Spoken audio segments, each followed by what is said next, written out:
Olá, Jesus é o Senhor. Nós daremos início hoje a um estudo bíblico baseado em um livro recém-lançado pela editora Árvore da Vida, livro esse que julgo eu ser de extrema importância para o aperfeiçoamento de líderes e também a formação de novos líderes. Esse livro tem como título Fundamentos da Liderança Cristã, Fundamentos da Liderança Cristã.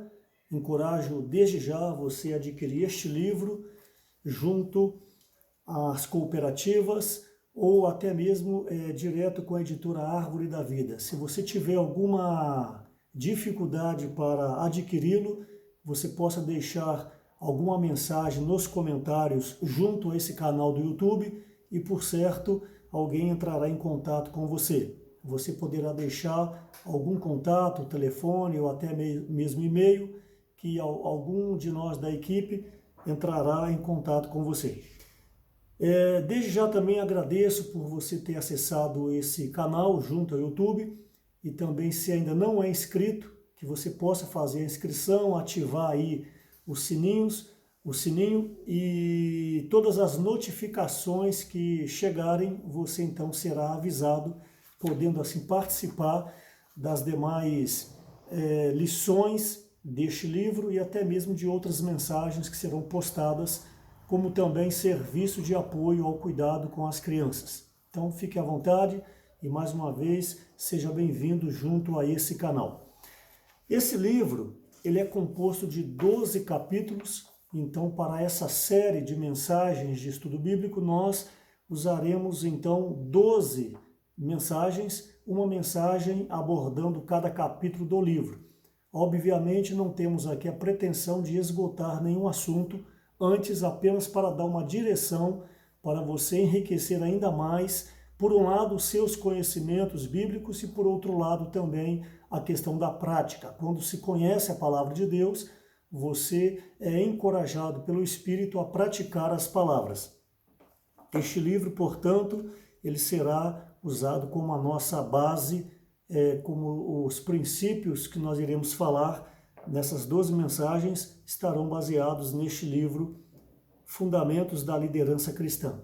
Também gostaria de passar para vocês que falar uma palavra, como eu estou falando agora, em cima de um estudo, é totalmente diferente de uma palavra normal, como, por exemplo, a ministração de uma conferência e até mesmo uma palavra geral, como pregação e outros itens mais.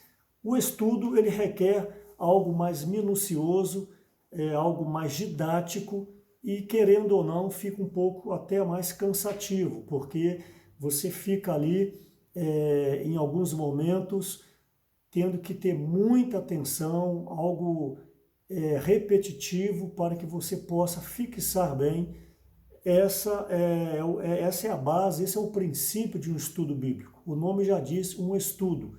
Quando você passou pelos estudos, as provas na escola, faculdade, semelhantemente era assim. Você tinha que ler, reler, voltar e ler de novo.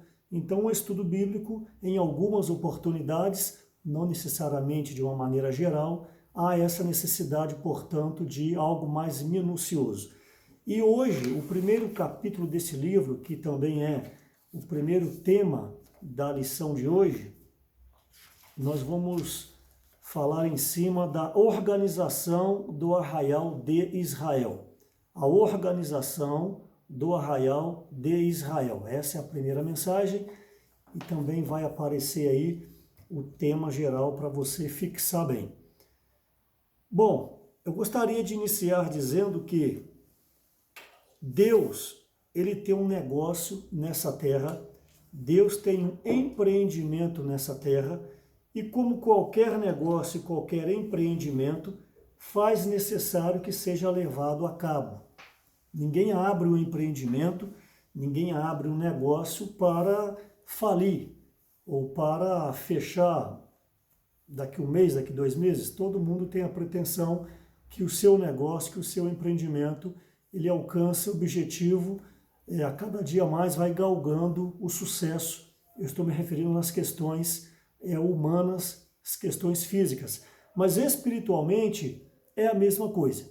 Por isso eu gostaria de iniciar lendo 1 Crônicas, capítulo 26.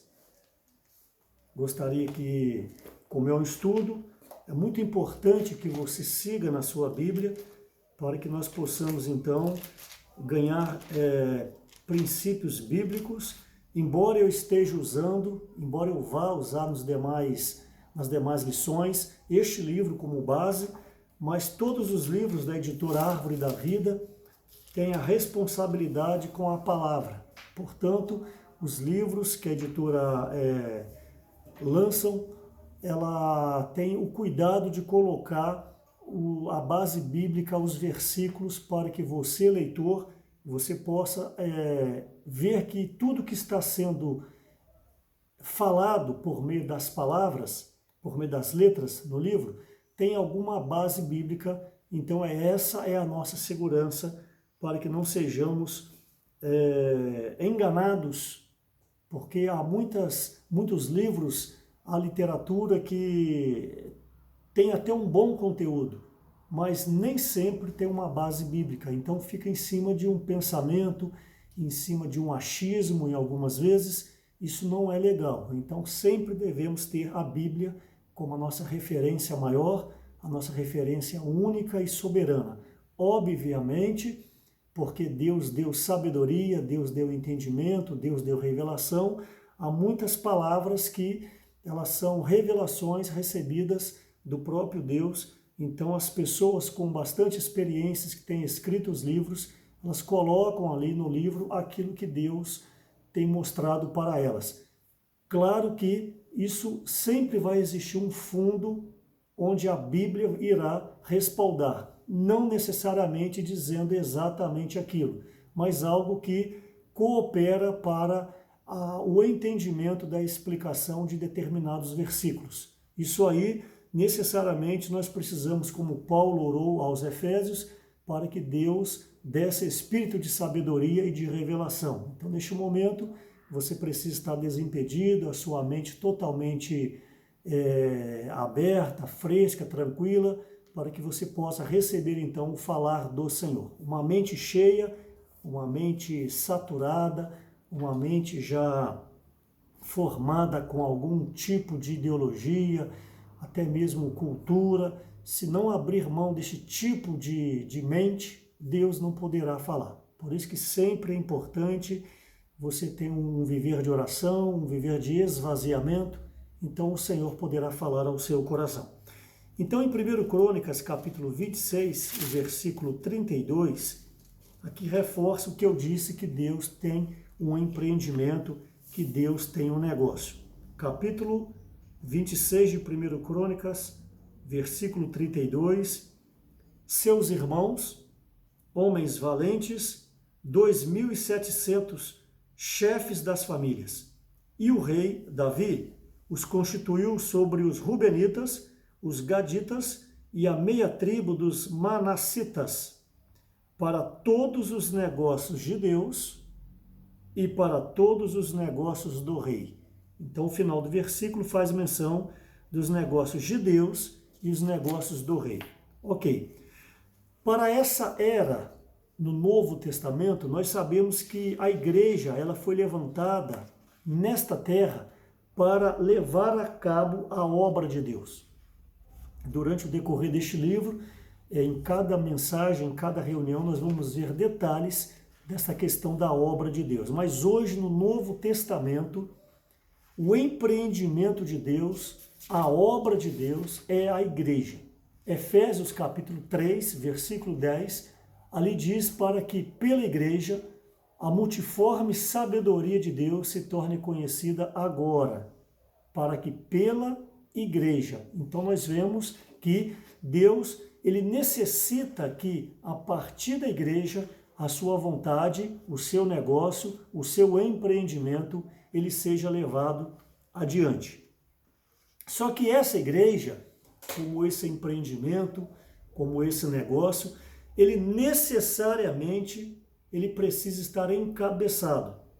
E o encabeçamento ele precisa ser em Cristo Jesus. Também no próprio livro de Efésios, diga-se de passagem, que Efésios capítulo 1 é um dos capítulos mais profundos de toda a Bíblia, porque ali nós vemos a bênção do Deus triuno, ali nós vemos o falar do interesse do Deus triuno, nós vemos ali a porção do Deus Pai, logo no princípio do capítulo, depois fala do Deus Filho e depois fala do Deus Espírito. O Deus Pai planejou, o Deus Filho veio até essa terra e trouxe a redenção para a humanidade, e o Deus Espírito, ele é o selo que sela a obra humana. Então, Efésios capítulo 1, nós vemos a obra do Pai, do Filho e do Espírito Santo, nós vemos ali as bênçãos do Deus Pai, Filho e Espírito Santo, que é a Trindade, que é o que a Bíblia também aponta para nós. Deus é um, porém, ele se apresenta em Pai, Filho e Espírito Santo. Então, esta igreja, como o empreendimento de Deus, como a obra de Deus, a necessidade de Deus, ela precisa ser encabeçada. Semelhantemente, uma empresa qualquer, um negócio qualquer, ele precisa ser gerenciado, ele precisa ser supervisionado e ele precisa ser acompanhado. Daí a importância, então, do encabeçamento da igreja ser parte por Cristo Jesus. Como diz Efésios capítulo 1, versículos 9 e 10, para que tudo convergisse em Cristo, como uma circunferência. Quando você vai fazer uma circunferência usando o compasso, usamos muito isso nas escolas, você pega o compasso e aquela ponta do compasso como uma agulha, você fixa sobre um papel, sobre uma base, e você então faz um círculo. Essa agulha é o centro do círculo, e essa agulha, em tipologia, claro, só uma maneira de representar, é Cristo. Tudo no universo precisa convergir para Cristo, porque Cristo é antes de todas as coisas e, como Colossenses fala, nele tudo subsiste. Tudo precisa orbitar em torno de Cristo. Por quê? Porque Cristo é o nosso centro. Se você não tiver Cristo como seu centro, você não conseguirá ter uma vida satisfatória para Deus e você, por certo, não poderá cooperar com a obra de Deus. Então, todo o seu serviço, em especial, estou me referindo ao lado espiritual, todo o seu serviço na igreja, eles precisam ter Cristo como centro. Você não pode ser uma pessoa, um irmão, uma irmã, um diácono, uma diaconisa, que serve pelo seu esforço natural. Necessariamente você precisa ter Cristo como a sua referência para que então Deus possa aceitar a sua obra. Não importa a qualidade da sua obra, não importa quão habilidoso você seja, quão habilidosa você seja, você necessariamente precisa ser aceito diante de Deus primeiramente. Como, por exemplo, é um ponto muito importante esse, no livro de Gênesis.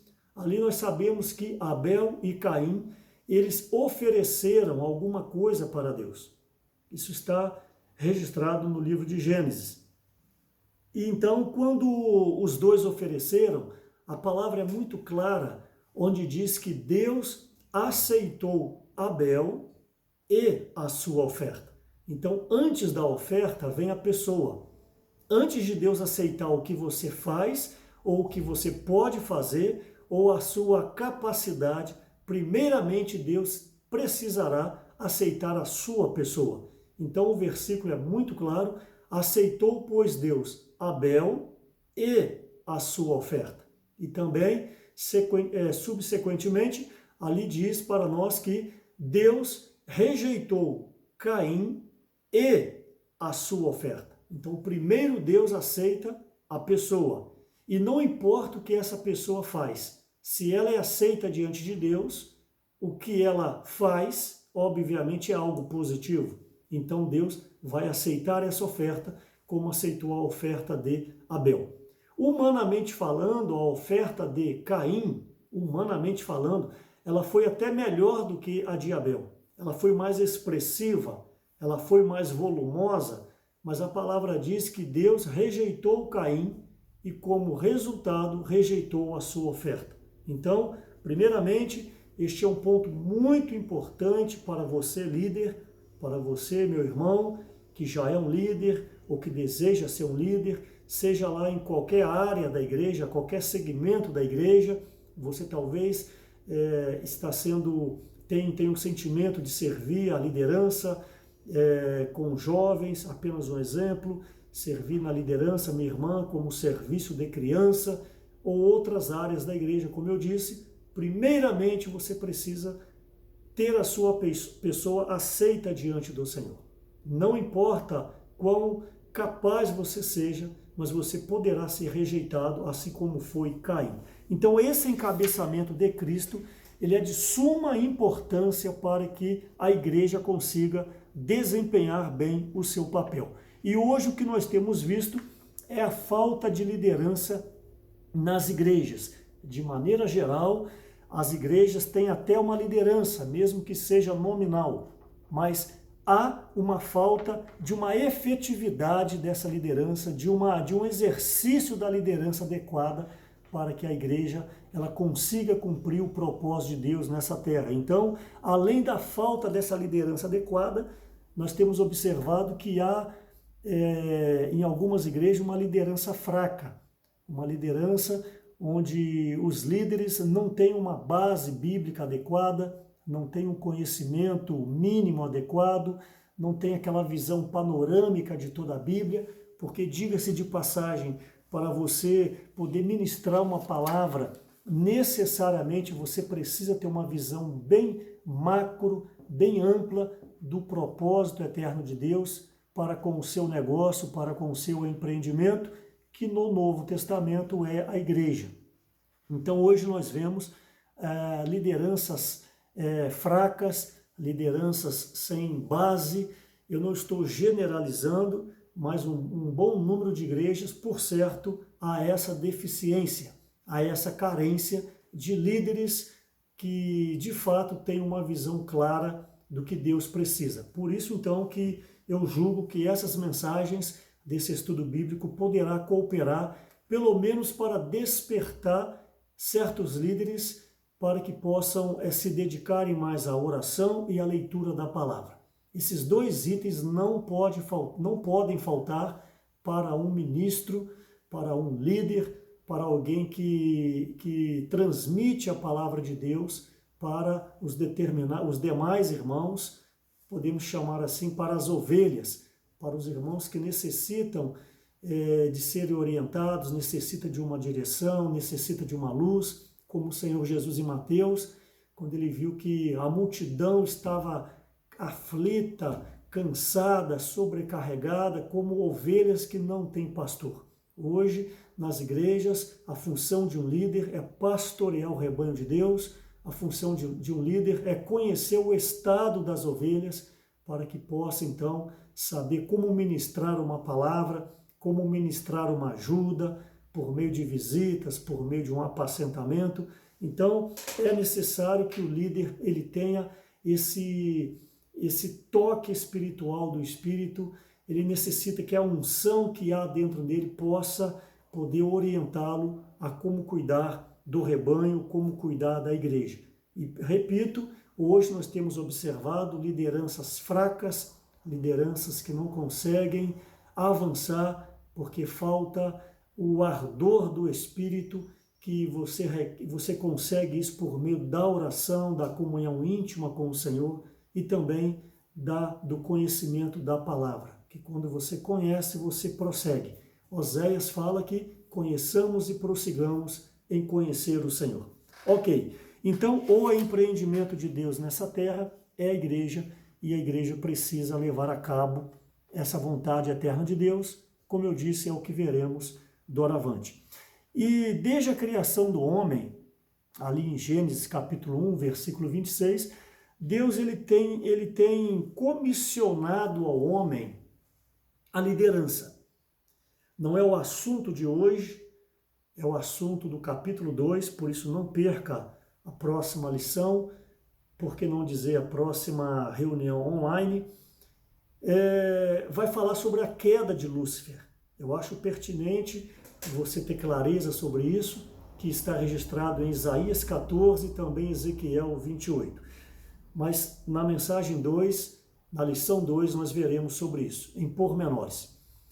Mas, por causa dessa queda de Satanás, que antes era o arcanjo Lúcifer, o anjo de luz, por causa do julgamento dele, essa terra então ela ficou enferma. Essa terra então se tornou um caos e Deus então vem e cria o homem à sua imagem e semelhança para que o homem pudesse exercer a função de um líder, para que pudesse então combater Satanás e os anjos que o seguiram. Então, desde Gênesis capítulo 1, versículo 26, nós vemos que Deus criou o homem de uma maneira totalmente diferente do restante da criação. Deus fez o homem diferente, ele fez o homem com um corpo, com uma alma e com o espírito. Isso está registrado em 1 Tessalonicenses capítulo 5, versículo 23 e outros versículos mais da Bíblia.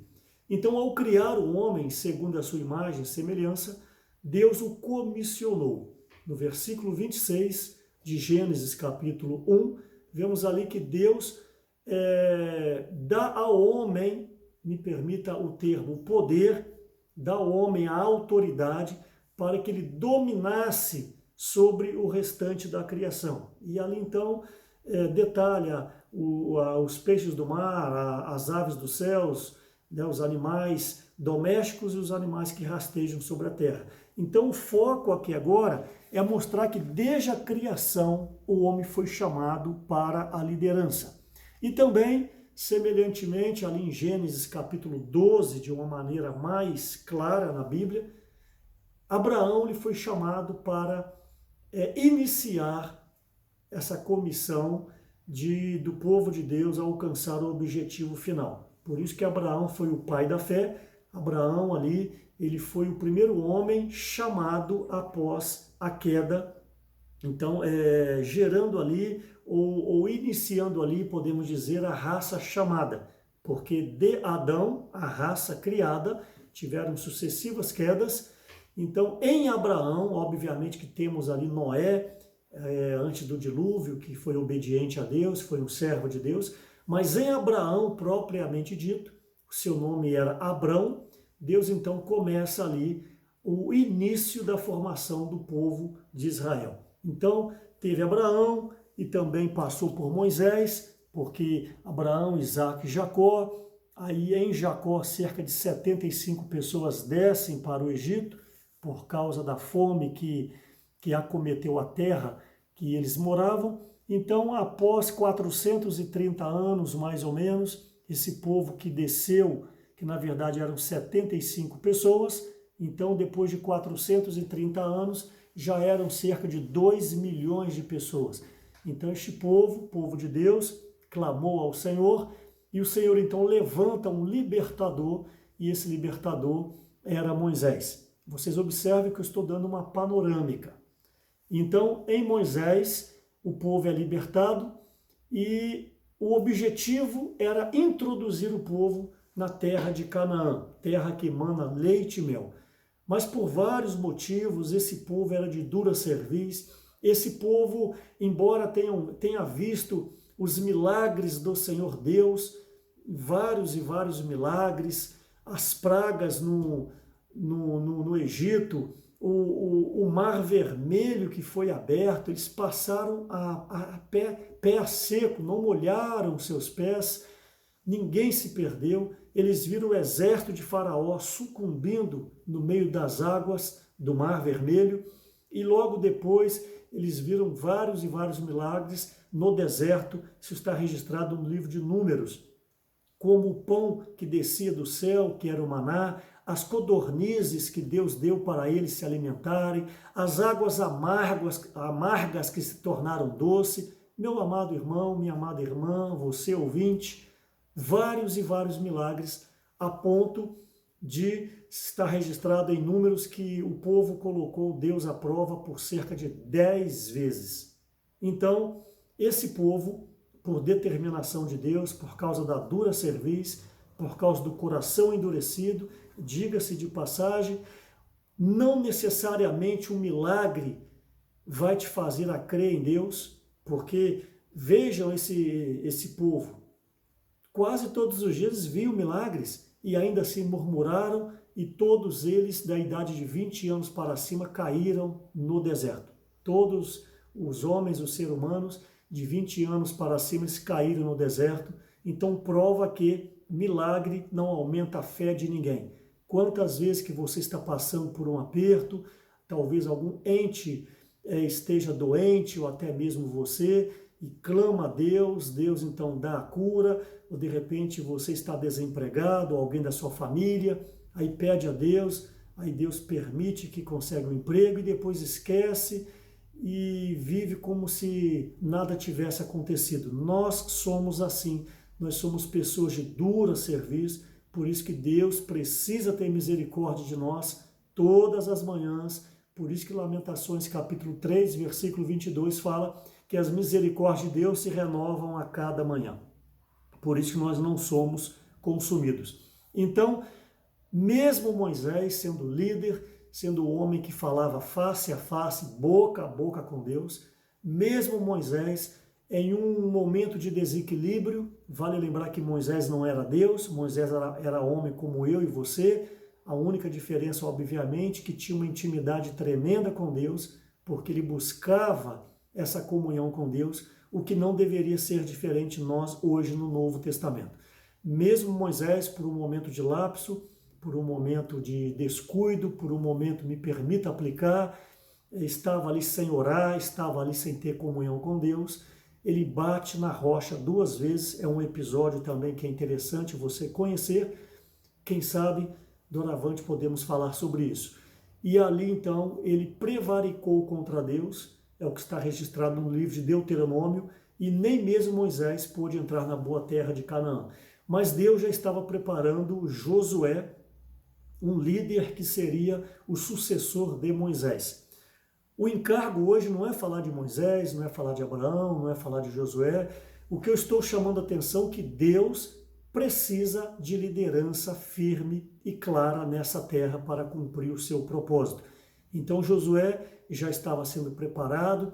Nós vemos em Êxodo capítulo 33, versículo 11, que este homem ele andava próximo de Moisés e próximo de Deus. Então Moisés introduziu esse povo à boa terra de Canaã, e depois de Moisés nós tivemos o período de reis, de juízes, primeiramente juízes, onde Deus sempre levantava um juiz, esse juiz, ele então conduzia o povo, a Bíblia registra bons juízes que conduzia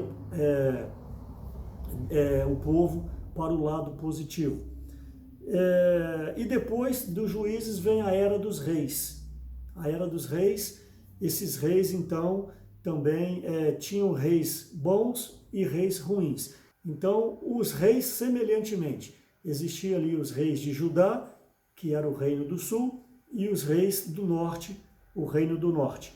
A grande maioria dos reis do norte eram reis que foram ruins, que não tinham o temor de Deus, antes adoravam ídolos, levantavam ali postes ídolos para que o povo pudesse adorar, né? E também tiveram reis bons, como por exemplo Ezequias, Josias, Josafá, o próprio Davi, o próprio Salomão, embora ele tenha sucumbido no final da sua vida casando com mulheres estrangeiras. E muitos reis ruins como Acabe, Manassés, Acasias. Então, quando o rei era positivo, buscava a presença de Deus, o reino ele era guardado por Deus. O reino, ali o povo conseguia prosseguir. Quando o rei era ruim, ou no lado espiritual que estou dizendo, era fraco, o povo também sofria. Por quê? Porque não tinha uma direção onde o povo era abençoado. Então estou mostrando para vocês que Deus sempre procurou a liderança no homem criado. Por quê? Porque esse foi o objetivo da criação de Deus. Cria o homem para que o homem pudesse exercer a autoridade de Deus nessa terra para destronar Satanás. Então você, meu amado irmão, minha amada irmã, ouvinte, que está participando agora por meio deste canal do YouTube, Deus conta com você. Dentro de você há um espírito que Deus colocou logo na sua criação, esse Espírito não é o Espírito Santo, é o Espírito humano que se refere ao sopro de vida que Deus lançou sobre o homem criado do pó da terra. Ali formou um boneco de barro e Deus sopra nas narinas deste homem e esse homem, deste boneco, e esse boneco passa a ser alma vivente. Então esse sopro, que no hebraico é o Neshama, é o sopro de vida, ele procedeu de Deus, mas ainda não é a totalidade, não é a expressão completa de Deus. Esse Espírito, ele foi capaz, esse sopro, ele foi capaz de gerar no homem a alma vivente e o espírito humano. Esse Espírito, Paulo se refere em Romanos capítulo 1, versículo 9, porque Deus a quem servem meu espírito. Então, todo ser humano, ele tem um espírito humano dentro nele. Nasceu uma criança, já tem um espírito humano dentro nela. Por isso que o homem é composto, como eu disse no início, corpo, alma e espírito. Esse espírito é o espírito com letra minúscula, é o espírito humano. Quando essa pessoa atinge uma idade com uma consciência, não há-se uma idade propriamente dita, mas quando ela tem consciência dos seus atos, vamos aí falar de 10, 11, 12 anos, essa pessoa, ela poderá então, por meio de ouvir da palavra, ouvir da fé, como Romanos fala, ela poderá optar em receber o Senhor como Deus. Então, ao ouvir a palavra, ao crer, ao clamar pelo nome do Senhor, o Espírito Santo de Deus, a letra maiúscula, Espírito Santo, entra no espírito humano e faz morada. A isso nós damos o nome de regeneração. É o Deus Pai, o Deus Filho, o Deus Espírito entrando em nós e regenerando o nosso espírito humano. Então nós passamos a ser um filho de Deus. A Bíblia toda discorre sobre isso. Por exemplo, João capítulo 1, versículo 12 e 13. Isso está de acordo com João capítulo 14, versículo 23. Se alguém me ama, guardará minha palavra, e meu Pai o amará, e viremos para ele e faremos nele morada. Também Efésios 2, 22 fala que nós estamos sendo aperfeiçoados, trabalhados para a habitação de Deus no Espírito. A habitação de Deus, o Espírito Santo de Deus, no Espírito, o Espírito humano. Paulo fala também em Coríntios que se alguém destruir o santuário de Deus, Deus o destruirá, porque o santuário de Deus que sois vós é sagrado. Então nós somos casa de Deus. Deus entra em nós e faz morada.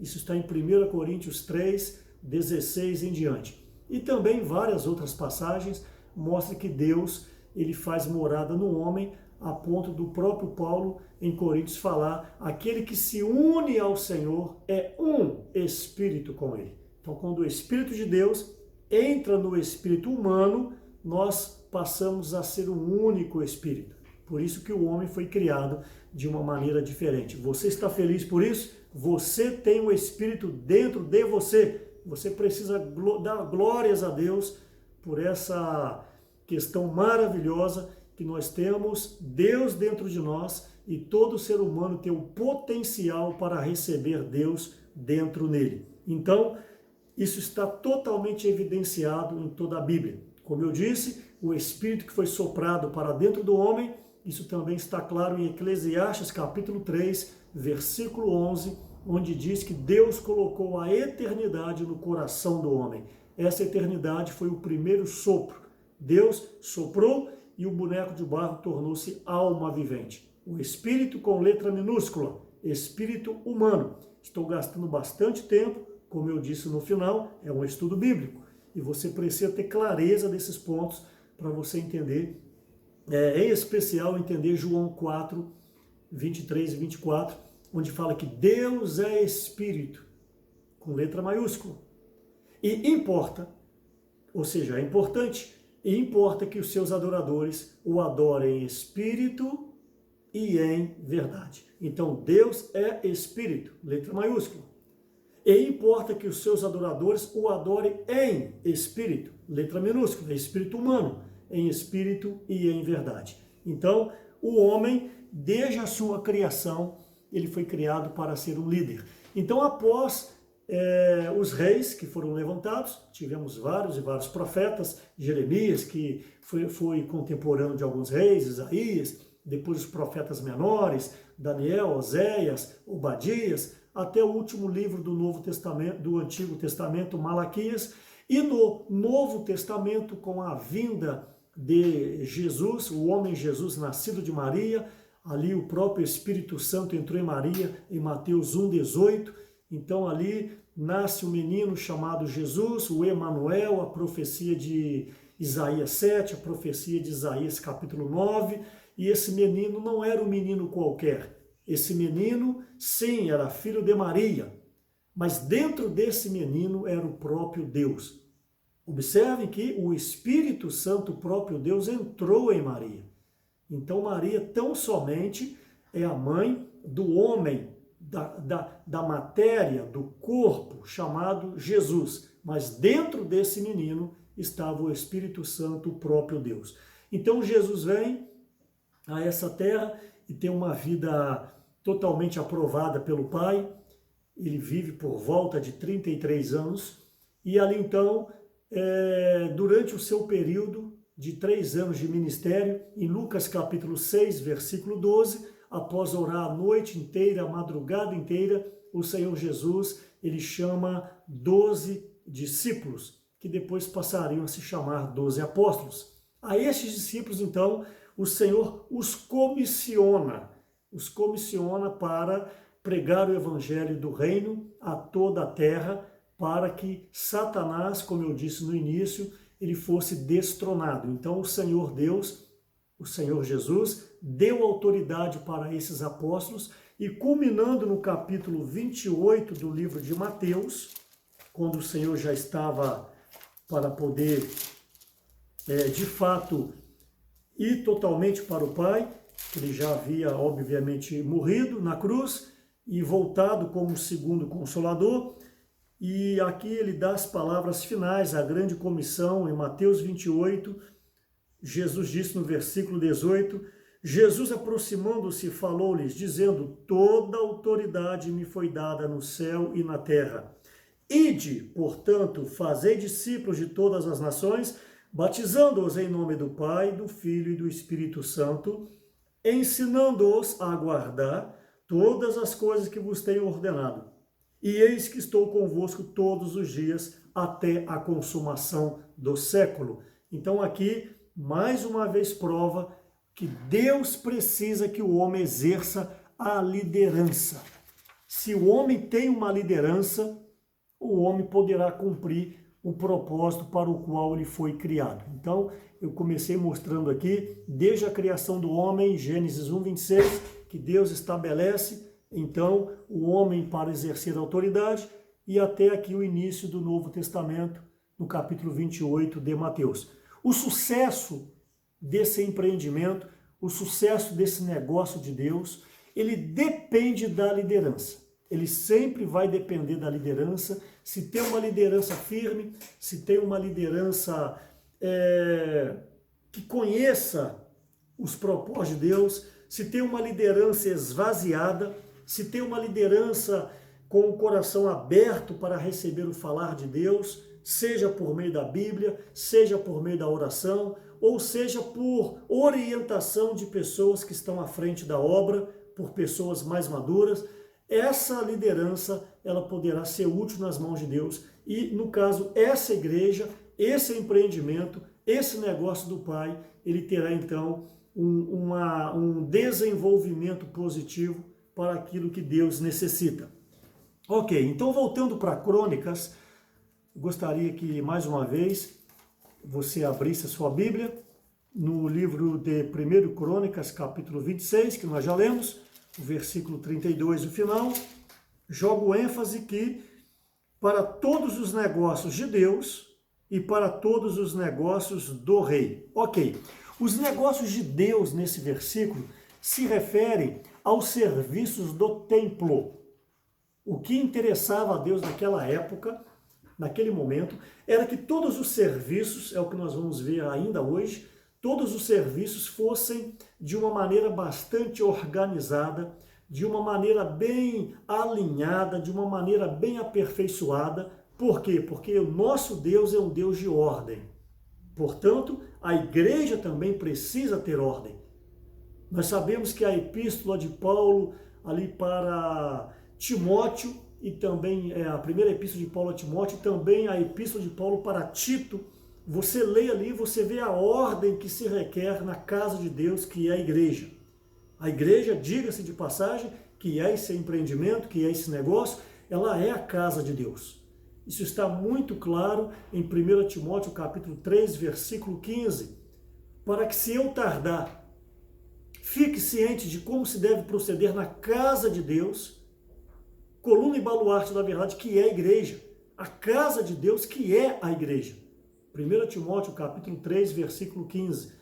Então esses versículos pontuais, é muito importante que você os conheça para que você possa buscar essa presença do Senhor diária, aperfeiçoando o seu serviço, aperfeiçoando a sua visão, porque, como eu disse, com respeito a Caim e Abel, não basta você servir a Deus. A sua pessoa, ela precisa ser aceita diante de Deus.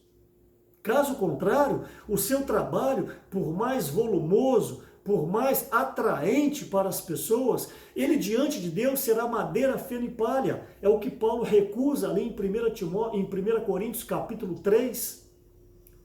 Não basta você receber o aplauso dos homens, não basta você receber os holofotes dos homens, não basta você receber a glória dos homens, se diante do trono de Deus você será recusado. Por isso, você que me ouve agora, por favor, considere essas palavras. Não adianta nós nos enganarmos a nós mesmos, como Paulo falou em Tiago, como Tiago disse. Como Tiago disse ali, não adianta você enganar a si mesmo. Então, essas palavras, elas precisam brilhar no nosso coração. Elas precisam ser luz para nós, para que o nosso serviço ele possa ser totalmente recebido no altar de Deus.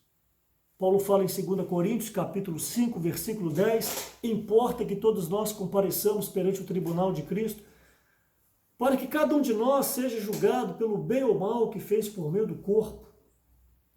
Haverá um tribunal para nós. 2 Coríntios 5, 10.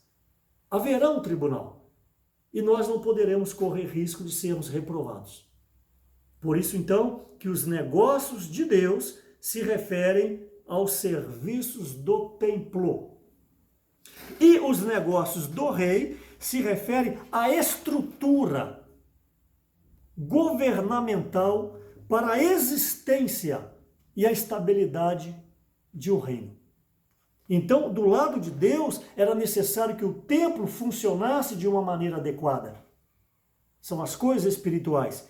E os negócios do rei se referiam a uma estrutura. O que o rei precisava era de uma estrutura governamental. Uma estrutura para manter o reino, e não só uma estrutura para manter esse lado governamental, mas para ter a existência e a estabilidade do reino. Então você observa que tudo precisa ter harmonia, tudo precisa estar equilibrado. Assim é no serviço na igreja. Você provavelmente é ou deseja ser, porque tem um coração puro, não por ambição, mas porque deseja ter um coração puro de servir ao Senhor. Você deseja ser um diácono, uma diaconisa, deseja o episcopado. Você necessariamente precisa de uma visão totalmente ampla. Como servir a Deus? E nós sabemos que o mundo ele é envolvido por negócios. Onde quer que você vá, onde quer que você olhe, tem negócios. O mundo ele é envolvido por negócios. E os negócios envolvem recursos financeiros, recursos humanos, processos e operações. De uma forma geral, um empreendimento necessita basicamente de 2 itens. Isso no geral. Ele precisa de uma organização e de um processo. Todo negócio ele precisa de uma organização, é uma logística e o processo como desenvolver, como executar. A organização é a estrutura de relacionamento entre pessoas. Então toda estrutura precisa de pessoas. O relacionamento entre pessoas é de suma importância para que algo ele possa ser levado a cabo de uma maneira positiva. E toda essa estrutura, esse relacionamento humano, ele é importante para que a instituição possa cumprir os seus objetivos. Como eu disse, uma logística e a execução. E o processo é a sequência de atividades para a geração de resultado. A estrutura é a parte pensante e o processo é a parte operacional. Estou falando isso no âmbito terrenal, mas no lado espiritual é a mesma coisa. Por isso que a igreja tem a liderança. Por isso que a igreja, ela precisa dos irmãos mais maduros, das pessoas mais maduras, que a Bíblia chama de presbítero. Os presbíteros são os governantes no lado espiritual da igreja. E os diáconos e as diaconisas é quem levam a cabo esse encargo. Então, Paulo falou em 1 Coríntios, capítulo 1, versículo 24, gostaria também de ler com vocês. 1 Coríntios, capítulo 1, versículo 24. Mas, para os que foram chamados, tanto judeus como gregos, pregamos a Cristo o poder de Deus e a sabedoria de Deus. Então aqui Paulo fala de sabedoria. Sabedoria é para estabelecer o plano. Como eu disse, é a parte pensante, é a organização. E o poder, como diz aqui no versículo, o poder é para executar esse plano, é a parte operacional. Então na primeira epístola de Paulo aos Coríntios 1:24 fala que nós pregamos a Cristo o poder de Deus e a sabedoria de Deus. Eu falei no início que tudo precisa convergir em Cristo, porque Cristo é o nosso centro. E a linha de comando para desenvolver, executar o empreendimento de Deus, que no Novo Testamento é a igreja, precisa dessa organização. Você sabe que no passado, Deus chama Moisés, isso no Antigo Testamento, chama Arão para ser o seu apoiador, e os filhos de Arão para cooperarem na execução do plano que Deus dava para Moisés. Deus falava com Moisés boca a boca, Deus falava com Moisés face a face. Moisés, então, era a boca de Deus, ele transmitia para Arão. E Arão, então, tinha os seus 3 filhos, os seus filhos, para que pudesse executar essa obra operacional. Então nós vemos aqui que precisa de uma organização. Moisés, Arão e os seus filhos. E ainda tinham os levitas, todos os filhos da tribo de Levi, estariam envolvidos na execução deste plano. Moisés representava Deus, ele era a boca de Deus. Arão era alguém íntimo de Moisés, que passava então para os seus filhos, que seriam como superintendentes, e os levitas executavam toda a obra de Deus. Por isso que você sabe, julgo eu, que os levitas, sempre que eram contadas as pessoas para sair da guerra, de acordo com Números capítulo 1, os levitas não eram contados. Os levitas foram separados para Deus e por Deus para poderem executarem no templo de Deus. O lado espiritual era executado pelos levitas, que era ali o lado da adoração. E o lado de execução com respeito às guerras, a conquistar novos territórios, isso era para as demais 11 tribos dos filhos de Israel. Ok, aqui em 1 Coríntios capítulo 12 também, vai confirmar o que nós estamos falando, dessa linha de comando para executar a obra de Deus. 1 Coríntios capítulo 12, 28. A uns Deus na igreja estabeleceu, primeiramente apóstolo, em segundo lugar profetas, em terceiro lugar mestres, depois operadores de milagres, e aí vem. Então, primeiramente apóstolos, segundo lugar profetas, terceiro lugar mestres. Então, eu estou tentando mostrar aqui que há uma linha de comando para executar a obra de Deus, executar o seu empreendimento e o seu negócio nessa terra. Então, no Antigo Testamento, como eu disse, Moisés, Arão, Deus escolheu os filhos de Israel para desempenhar essa função.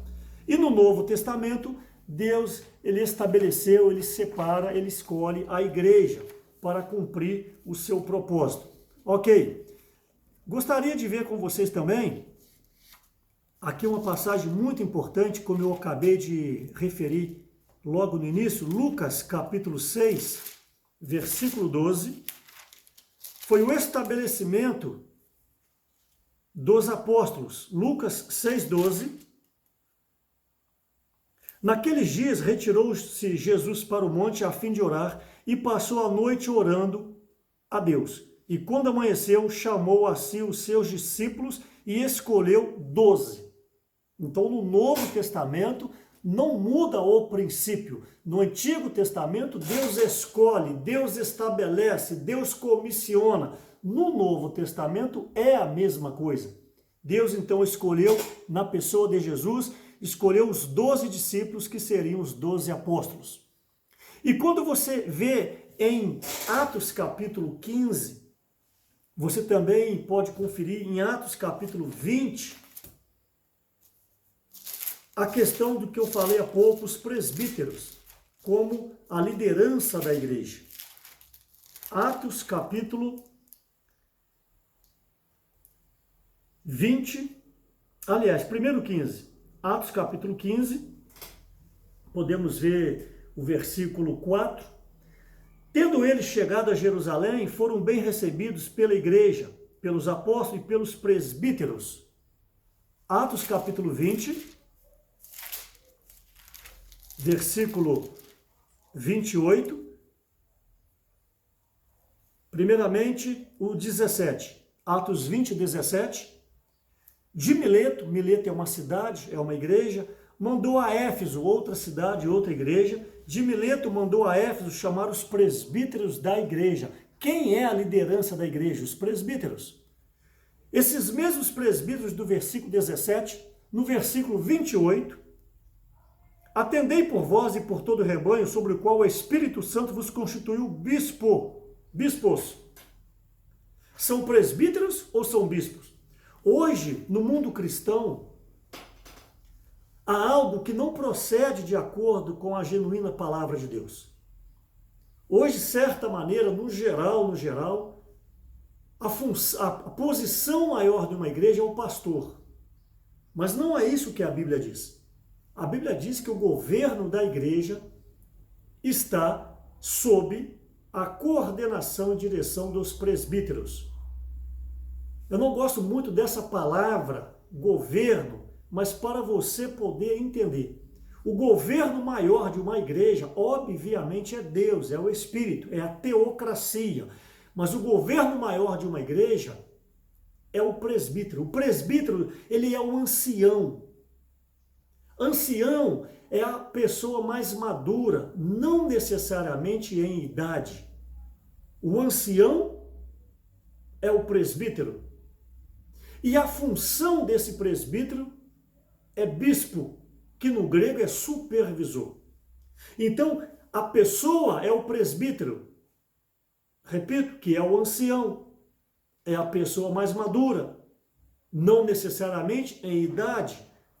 Alguém com mais caminhada na presença do Senhor, alguém com mais tempo na presença do Senhor, ele é o ancião.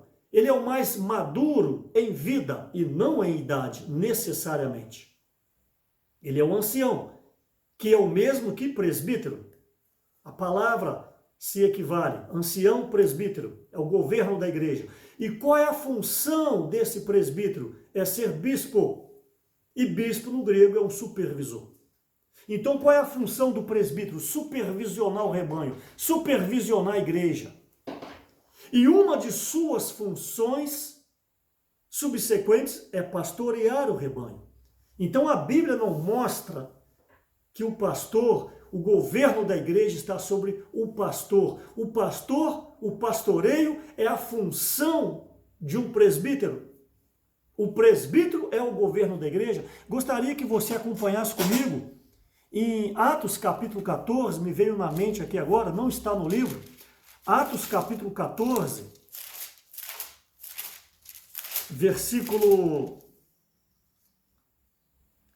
Atos capítulo 14, versículo 23. E promovendo-lhes em cada igreja a eleição de presbítero. A eleição de presbíteros. Atos 14, 23. E promovendo em cada igreja a eleição de presbíteros. Tito capítulo 1, livro de Tito, capítulo 1, versículo 5. Por esta causa te deixei em Creta, outra cidade, outra igreja, para que pusesses em ordem as coisas restantes, bem como em cada cidade, constituísses presbíteros, conforme te prescrevi. Então vocês veem que a autoridade maior de uma igreja são os presbíteros, cuja função é ser um bispo, ser um supervisor, cuja função é ser um pastor, pastorear a igreja, o rebanho de Deus. Ok, então avançando para o capítulo 1 deste livro, Fundamentos da Liderança Cristã, nós vamos falar a partir de agora a questão do posicionamento das tribos. Estamos então desenvolvendo uma linha que Deus tem um empreendimento nessa terra, e esse empreendimento no Antigo Testamento era o povo de Israel, e esse empreendimento, ou esse negócio, estou tomando a palavra de 1 Crônicas, capítulo 26, versículo 32, no Antigo Testamento, esse negócio, esse empreendimento era o povo de Israel, e no Novo Testamento é a igreja. Mostrei também que desde a criação do homem, em Gênesis 1, 26, Deus criou o homem para que o homem exercesse a autoridade. Então, começou propriamente dito ali em Adão, mas por causa da queda, depois vem a raça chamada em Abraão, depois passa por Moisés, passa por Josué, os juízes, os reis, alguns profetas, até chegar no Novo Testamento, vem Jesus como o líder maior, e ele estabelece 12, e desses 12, então, eles eram para sair e pregar o evangelho a toda a terra. E depois culminou no estabelecimento de igrejas. Isso está muito claro no livro de Atos dos Apóstolos, que não é o foco de hoje. Mas o importante é que em cada igreja precisava de uma liderança. E a liderança da igreja são os presbíteros. O governo maior de uma igreja são os presbíteros. É isso que nós estamos falando aqui. Então agora nós vamos falar sobre, voltar para o início do Antigo Testamento, o posicionamento das tribos. Porque o empreendimento e o negócio de Deus no Antigo Testamento eram os filhos de Israel. Ok? Eu dei uma panorâmica para a igreja, sobre a igreja, para vocês entenderem uma visão macro. Mas diante do decorrer do livro, nós vamos ver isso nos pormenores. Então, o posicionamento das tribos. Lembra vocês que Deus é um Deus de ordem. Deus não é um Deus que tem as coisas assim a bel prazer, empurrar com a barriga. Seu serviço na igreja não pode ser chegar em cima da hora, preparar uma mensagem mais ou menos. Tudo tem que ter ordem, tudo tem que ter um planejamento, tudo tem que ter uma logística. Obviamente, temos que estar debaixo da orientação do Espírito. É o que vamos ver aqui agora. Mas da parte humana precisa de uma ordem. Mas quem manda, quem governa, quem dita as regras é o Espírito Santo, ok? Mas da parte humana nós precisamos estar preparados. Ok, eram 12 tribos, as tribos de Israel. Eu vou pedir para projetar na tela a formação, como que era ali as 12 tribos de Israel. Ok, no livro de Números, capítulo 2, do versículo 1 ao 29, nós vemos então o posicionamento das tribos. Ao oriente ficava o arraial de Judá. Lembrando que Judá, esse arraial, tinha o seu estandarte, tinha a sua bandeira, tinha a sua insígnia, e era composto, esse arraial de Judá era composto de mais duas tribos, a tribo de Issacar e a tribo de Zebulon. Ao sul, o arraial de Ruben, que era composto pelas tribos, obviamente, de Ruben, Simeão e Gade. Ao ocidente, o arraial de Efraim, composto pelas tribos de Efraim, Manassés e Benjamim. E ao norte, arraial de Dan, composto pelas tribos de Dan, Asser e Naftali. 12 tribos, então eram 4 lados. Eram 4 lados. Cada lado, 3 tribos. 3 vezes 4, 12. Oriente, sul, ocidente e o norte. Ok. Em Números 3, 21 a 39, vemos o Senhor definindo a posição dos filhos de Levi. Falei há pouco que quando era somadas as famílias, as pessoas que poderiam sair à guerra de 20 anos para cima, isso está registrado no livro de Números, capítulo 21, eu encorajo você a ler Números, capítulo 21, a tribo de Levi, ela não era contada, porque a tribo de Levi, o cabeça era Levi, um dos filhos de Jacó, os filhos de Levi foram separados para oficiarem no tabernáculo. Então eles não poderiam sair à guerra, porque o cuidado deles era o tabernáculo. Então, eu citei anteriormente o posicionamento das tribos que ficavam ao oriente, ao ocidente, ao norte e ao sul. Vocês observam que não tem a tribo de Levi. Mas tinha os levitas. Então, onde que eles ficavam posicionados? Então, os filhos de Levi, que eram Gerson, Coate e Merari. Alguns falam Merari. Ok. Então, esses 3 filhos de Levi, Gerson, Coate e Merari, ou Merari, qual o posicionamento deles? Também vou pedir para colocar novamente aí o gráfico, para que você possa olhar. Os filhos de os gersonitas, que era Gerson, filho de Levi, ficava atrás do tabernáculo ao ocidente. Você pode observar aí, ao ocidente, Gerson, ou gersonitas. Ao sul, Coate, ou coatitas. E do lado norte, Merari, os meraritas. Então esses 3, Gerson, Coate e Merari, eles eram filhos de Levi, eles ficavam entre o tabernáculo e entre os arraiais. Então, no caso, ao ocidente, Gerson ficava entre o tabernáculo e o arraial ali de Efraim, Manassés e Benjamim. Do lado sul, os coatitas, ou Coate, ficava entre o tabernáculo e entre Ruben, Simeão e Gade. E os meraritas ficavam lá do norte, entre o tabernáculo e entre Dan, Asser e Naftali. Por quê? Eles estavam próximo do tabernáculo, porque eles oficiavam determinadas horas, existiam os turnos para que cada equipe servissem no tabernáculo. Então eles ficavam ali ao redor do tabernáculo, protegidos pelos arraiais. Esses arraiais eram os homens de guerra referidos em Números capítulo 1. Então, se caso viessem os inimigos, tinham ali os seus irmãos guerreiros para proteger tanto os levitas quanto o tabernáculo. Vocês observem como que as coisas de Deus são perfeitas.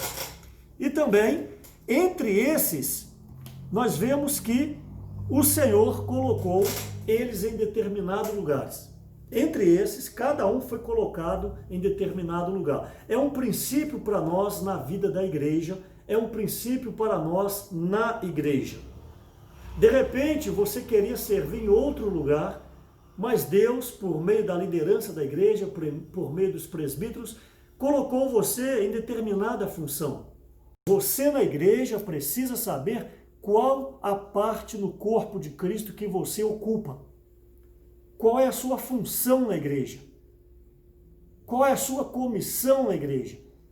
Não adianta você querer, na igreja, servir de uma maneira desencabeçada. Você precisa estar guardado, você precisa estar encabeçado, primeiramente pelos presbíteros. E se esses estabeleceram coordenadores de serviço, você precisa saber qual é o seu lugar. Aqui nós vemos uma ordem perfeita, por isso que tinha a bênção de Deus sobre o povo de Israel, todas as vezes que eles obedeciam o falar de Deus.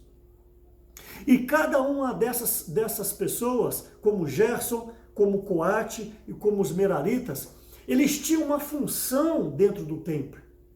Eles não saíam fazendo quaisquer coisa. Por exemplo, no livro de Números, capítulo 3, eu estou olhando a hora aqui, não vai dar para me ler os versículos, mas só eu citá-los é importante para você acompanhar na sua Bíblia. No livro de Números, capítulo 3, versículos 25 e 26, fala quais eram as funções dos gersonitas. No versículo 31 de Números 3, mostra as funções dos coatitas. Nos versículos 36 a 37 de Números, capítulo 3, mostra a função dos meraritas. Por quê? Porque sobre esse tabernáculo havia uma nuvem, essa nuvem ficava estacionada sobre o tabernáculo, e quando Deus queria avançar, essa nuvem erguia, e essa nuvem deslocava, e todo o arraial precisava seguir a nuvem. Quando essa nuvem parava, isso é fabuloso demais, o arraial tinha que montar novamente todo o tabernáculo. Os arraiais ali, os levitas, melhor dizendo, tinham que montar todo o tabernáculo novamente, e todo o restante de Israel serviam como guardiães. Então, novamente, quando essa nuvem, pelo desejo de Deus, ele desejava avançar, essa nuvem erguia de sobre o tabernáculo e ela seguia. Os levitas tinham que desmontar todo esse tabernáculo e carregar em ordem até onde a nuvem parava. Era uma trabalheira tremenda, era uma trabalheira muito grande, mas cada um sabia exatamente a sua função. Quando ia desmontar esse tabernáculo, não saía por aí cada um pegando as coisas, não. Primeiro os gersonitas desmontavam a parte que lhe cabia, depois os coatitas carregavam a parte que lhe cabiam, e também os meraritas carregavam a parte que lhe cabiam. Era uma ordem tremenda. Na igreja, semelhantemente, nós precisamos, repetindo o que eu falei, você precisa saber qual é a sua função na igreja. Seja ela qual for, você deve estar debaixo do cuidado, da linha de execução, do governo maior da igreja, que são os presbíteros. Você precisa andar em coordenação com os presbíteros. Não importa se você tem capacidade, não importa se você tem eloquência, não importa se você tem mais estudo, não importa se você tem mais tempo de igreja, necessariamente você precisa estar debaixo de uma ordem, você precisa estar debaixo de uma direção dada pelos presbíteros. Então, nós vemos aqui essa ordem em Números capítulo 3, e eu encorajo você a ler todo esse capítulo, que vai cooperar para o que eu acabei de dizer. Então, essa nuvem, ela não tinha hora para se mover. Gostaria de ler o livro de Números, capítulo 9. Vocês veem que este capítulo ele é muito profundo. Eu estou falando aqui há 1h10, e ainda muitos pontos, mas eu já estou iniciando aqui para terminar, e penso que você deveria adquirir esse livro para que você pudesse ver ainda mais as riquezas de detalhes. Números capítulo 9, versículo 27. Aliás, Números capítulo 9, versículo 15. Versículo 15. No dia em que foi erigido o tabernáculo, a nuvem o cobriu, a saber, a tenda do testemunho. E à tarde estava sobre o tabernáculo uma aparência de fogo até a manhã. Assim era de contínuo. A nuvem o cobria de noite, e de noite havia aparência de fogo. Ok? 17. Quando a nuvem se erguia de sobre a tenda, os filhos de Israel se punham em marcha. E no lugar onde a nuvem parava, aí os filhos de Israel se acampavam. É o que eu falei. Então, o tabernáculo estava montado. Se a nuvem se erguesse, os levitas tinham que desmontar esse tabernáculo, lembrando que só os levitas, os gersonitas, os coatitas e os meraritas, cada um já tinha sua função e o que carregar e o que guardar neste tabernáculo. Não era aleatório. Estou tentando mostrar a importância da ordem no empreendimento de Deus. Então, quando essa nuvem erguesse, eles desmontavam o tabernáculo. Quando a nuvem seguia, eles seguiam a nuvem, cada um carregando o que lhe pertencesse. Quando a nuvem parava, eles paravam e montavam novamente o tabernáculo.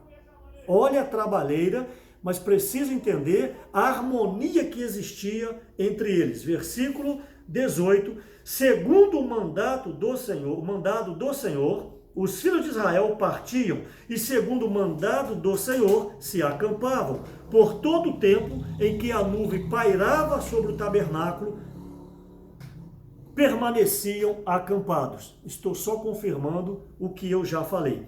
Quando a nuvem se detinha muitos dias sobre o tabernáculo, então os filhos de Israel cumpriam a ordem do Senhor e não partiam. Jamais o tabernáculo saía com a nuvem sobre eles. Ok? Números 9 e 10. Às vezes a nuvem ficava poucos dias sobre o tabernáculo. Então, segundo o mandado do Senhor, permaneciam e, segundo a ordem do Senhor, partiam. Às vezes a nuvem ficava desde a tarde até a manhã. Quando pela manhã a nuvem se erguia, punham-se em marcha, quer de dia, quer de noite, erguendo-se a nuvem, partiam. Gostaria de chamar a atenção de vocês. Por mais que havia ordem da parte humana, quem saía primeiro, quem saía segundo, quem pegava determinados utensílios, quem carregava determinados utensílios, que isso está tudo detalhado no livro de Números, como eu falei há pouco, capítulo 4. Tudo isso era importante. Mas quem direciona se vai seguir ou se vai parar é o Espírito Santo, em tipologia representado por essa nuvem. Então, repito, a igreja, quem comanda, quem domina, quem manda é Deus, é o Espírito. Mas da parte humana, o homem, nós, os presbíteros, os diáconos, as diaconisas, todos os demais que servem, precisam estar prontos. Porque se a nuvem ergue e não há uma preparação humana, Deus não conseguiria, por meio desses homens, que o seu empreendimento fosse levado adiante naquela época até chegar à terra de Canaã. Então, da parte de Deus, há a ordem, da parte humana, há os preparativos. Ok? E também, no capítulo 10, foi pedido para criar, no versículo 2, fazer 2 trombetas. Números 10, 2, faze 2 trombetas de prata, de obra batida as farás, servir-te-ão para convocares a congregação e para a partida dos arraiais. Então, 2 trombetas de prata. Isso está de acordo com 1 Coríntios capítulo 14, versículo 8. Paulo fala que se a trombeta emitir o som errado, como que o guerreiro vai se preparar para a guerra? Então tem vários princípios aqui. Em Números 10, cada maneira do toque da trombeta representava alguma coisa. No versículo 3, quando tocarem toda a congregação se ajuntará. Um tipo de toque era para toda a congregação se apresentar. Versículo 4, um outro tipo de toque é para convocar apenas os líderes. Outro tipo de toque é para a partida. Então, por isso que Paulo fala em 1 Coríntios 12, versículo 14, versículo 8, perdão, se a trombeta der som incerto, como preparar para a guerra? Então, na igreja precisa ter uma sintonia. Obviamente, os presbíteros com o Espírito e o restante da igreja com a liderança, com os presbíteros. Para quando os presbíteros passaram o encargo, você não ficar razoando. Por quê? Não concordo, isso não vai dar certo. Não compete a você. Não competir aqui ao povo. Competir o povo, obedecer o toque da trombeta. Então, por isso, a insistência de falar da necessidade desse livro. Lideranças adequadas, lideranças aperfeiçoadas, são aquelas lideranças que têm uma intimidade íntima com o Senhor, uma intimidade não superficial, mas uma intimidade bem profunda, me perdoe a redundância, uma intimidade bem íntima mesmo, algo bem orgânico com Deus. Então, essa liderança, ela poderá conduzir a igreja, o empreendimento de Deus no Novo Testamento, a cabo, trazendo o reino de Deus a essa terra. Então, finalizando, nós vemos que no Antigo Testamento, aqui em Josué, capítulo 13, e eu finalizo para o dia de hoje, Josué 13, versículo 1, era Josué, porém, já idoso, entrado em dias, e disse-lhe o Senhor, já estás velho, entrado em dias, e ainda muitíssima terra ficou para se possuir. Por que todo esse trâmite no Antigo Testamento? Porque eles precisavam chegar à boa terra de Canaã, eles precisavam da bênção de Deus, eles precisavam ser aprovados por Deus, porque Deus desejava tomar toda aquela terra para que o seu reino fosse estabelecido, mas sabemos que era muita incredulidade. Paulo fala, o escritor de Hebreus fala isso em Hebreus, não haja em vós nenhum coração de incredulidade, como houve no passado, referindo aqui no livro de Números. Então eles não puderam tomar toda a terra, como refere em Josué 13:1, porque a incredulidade era grande. Hoje, essas palavras estão chegando até nós. O Antigo Testamento é sombra para o Novo, o Antigo Testamento é um ensinamento para o Novo Testamento. Paulo fala em 1 Coríntios que tudo isso foi escrito para advertência nossa. Nós não podemos ler o Antigo Testamento, as desobediências dos filhos de Israel e achar que é uma historinha qualquer. Não. Eles são o nosso retrato de hoje. Infelizmente ainda nós murmuramos muito, nós não somos pessoas obedientes, nós não somos pessoas que têm agradado ao Senhor em sua totalidade. Mas há esperança para nós, por isso que nós estamos aqui. Esse estudo não é simplesmente um estudo letra preta no papel branco, é um estudo para que você, ouvinte, você que está aí no canal do YouTube, você possa ter uma visão ampla que Deus precisa que o homem exerça autoridade. Deus precisa que você seja um líder em qualquer segmento na igreja, como eu comecei falando, seja na área jovem, seja na área entre mulheres. Deus necessita de líderes para produzir mais líderes, mas toda essa liderança está debaixo de uma liderança maior, que são os presbíteros da igreja, e obviamente esses estão debaixo do governo celestial do amado Senhor Jesus. Por isso que Deus é o cabeça de Cristo e o Cristo é o cabeça do homem. Então todos nós estamos debaixo da liderança do Senhor. E a lição de hoje então foi sobre o posicionamento das tribos de Israel, de todos os arraiais. Você viu como tudo era perfeitamente arranjado, e o lado de Judá, o lado do Oriente, era onde moravam, onde ficavam Arão e Moisés e os filhos de Arão. Eles ficavam de frente para a entrada do tabernáculo, mostrando o quê? Que os líderes são aqueles que têm a entrada, têm a presença do Senhor a qualquer momento. Então, todos os judeus todos os israelitas ficavam ao norte e ao sul, ao oriente e ao ocidente. E também os filhos de Levi, os meraritas, os gersonitas e os rubenitas ficavam em cada canto entre os arraiais e entre o tabernáculo. E a parte do oriente, onde estavam ali os arraiais, liderado por Judá, ali na entrada ficavam Moisés, Arão e os filhos de Arão, que eram os sacerdotes. E tudo isso também, todos esses serviços dos gersonitas, dos meraritas e dos coatitas tinham uma supervisão de Eleazar e de Itamar. Esse é um ponto hiper importante, embora Moisés, por meio de Arão, ordenou que os coatitas carregassem os utensílios sagrados, que os rubenitas carregassem os véus e as cobertas, e os meraritas carregassem as tábuas e outros utensílios, mas ainda existia um supervisor sobre eles, que eram Itamar e Eleazar. Isso está tudo registrado no livro de Números. São muitas coisas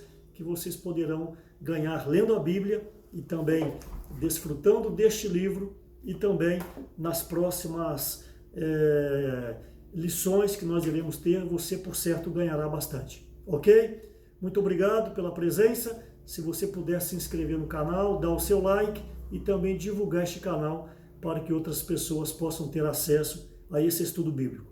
Jesus é o Senhor, uma boa tarde a todos, até breve.